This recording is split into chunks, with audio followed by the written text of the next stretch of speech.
Buenas tardes. El día de hoy mis compañeros Juan Sebastián Contreras, Carlos Felipe Castañeda y quien les habla Angie Ávila, venimos a hablarles sobre el tema de cómo se desarrolla la tesis lacaniana, el inconsciente está estructurado como un lenguaje y qué función tiene en la clínica. Es importante destacar la influencia de Jacques Lacan, un psicoanalista francés del siglo XX, en la teoría y práctica psicoanalítica, ya que todas sus aportaciones permitieron darle una nueva perspectiva a la teoría freudiana.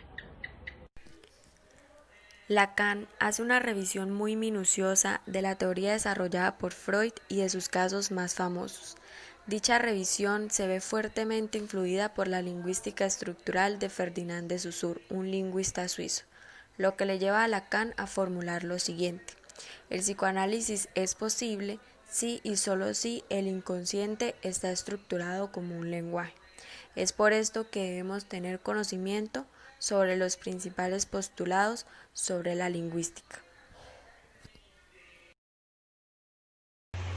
Si bien Lacan se basa en la estructura lingüística desarrollada por Saussure, cabe destacar que no la adopta sin antes hacer ciertas modificaciones en esta.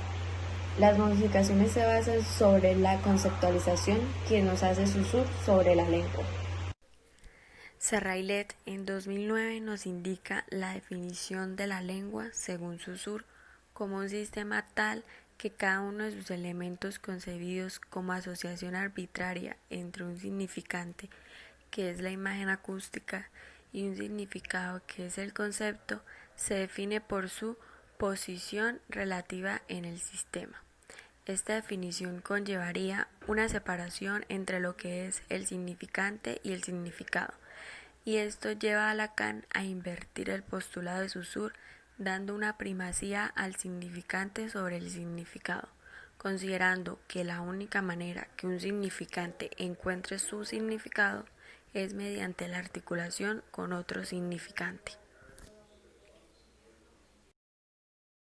A partir de la mirada de Saussure, la influencia de Lévi-Strauss le permite a Lacan decir que el lenguaje está estructurado como una lógica simbólica o una combinación simbólica, que le permite a él decir que hay una estructura neta, lógica, concreta, ya que está compuesta por un par de componentes binarios.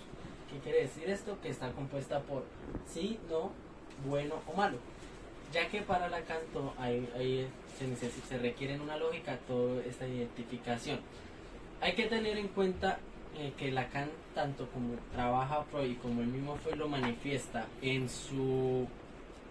el Fordham, que recordando el Fordham, al niño nunca se le enseña el O ni el A, viene desde un lenguaje o un léxico innato, o sea, que ya viene adquirido, que no viene aprendido según Freud.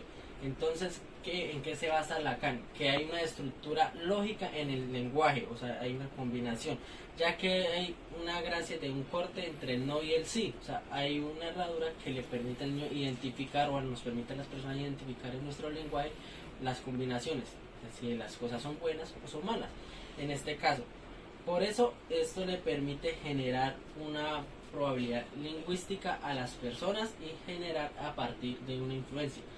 A continuación, mi compañero Sebastián les va a empezar a hablar de la lengua y el lenguaje. Ya. El inconsciente es estructurado como un lenguaje para Lacan. Para tener en cuenta esto hay que tener dos términos muy presentes.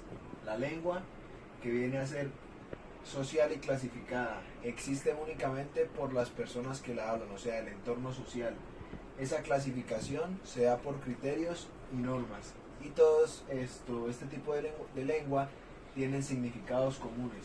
Ahora, el lenguaje es tanto físico como psíquico, es tanto individual como social y es propio del sujeto. Ahora, lo más importante para dar al inconsciente como una estructura del lenguaje es el signo lingüístico, que está estructurado por los significantes sociales y los sentidos. Ahora bien, el significante y el significado, como se estructura de esta manera, se da de la siguiente forma. El significante es una relación que se da por el otro, es ese campo del otro que se encuentra en el sujeto. como lo podemos ver en este diagrama, significante sobre significado. Ahora lo que el psicoanálisis en la clínica quiere hallar es ese significado que lo vemos en esta otra fórmula de significante sobre X, que es la incógnita. Un significante por sí solo no significa nada. Como podemos ver acá, significante 1 no significa nada. Pero esos significantes, cuando se articulan más de uno, hace que haya una existencia de un significante propio y de un significado. Por eso es que después de más de un significante, en el psicoanálisis y en su estructura como un lenguaje, para el psicoanalista va a ser más sencillo hallar ese significante sobre significado, ese significado que tiene el sujeto y que no ha logrado encontrar. Para concluir sobre la función que tiene este tema en la clínica, el psicoanálisis es el método que le permite al sujeto entender el lenguaje de su propio inconsciente. A diferencia de los lenguajes que conocemos, los significantes y significados del inconsciente son distintos. Son actos, fantasías, sentimientos de ansiedad, también de frustración, la dificultad para hacer algo que sin embargo se desea mucho, aquellas ideas que cada persona posee sobre el amor, los recuerdos, entre otros. De acuerdo a todo lo dicho anteriormente, es importante el lenguaje en la clínica, ya que el analista lo que busca, según los autores Kalev y Wenzel, es actuar como conciencia del análisis, como mantenedor de ese proceso analítico y del trabajo analítico frente a las resistencias y dificultades inevitables. El habla ayuda al analista a desvelar y vincular aspectos, pensamientos y sentimientos del paciente, a vincular el pasado y presente, lo interno y lo externo.